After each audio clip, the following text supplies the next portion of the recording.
Nu är vi på ett ställe där vi inte vill vara. Pymma blev dålig igen.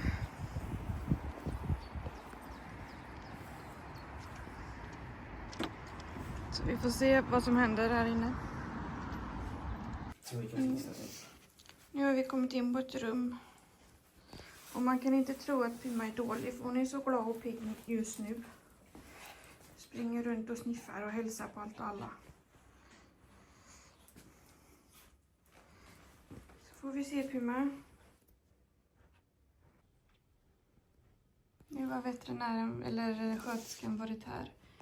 På första koll. Ja, och hon var lite torr i sina slemhinnor, så lite uttorkad. Men inte konstigt.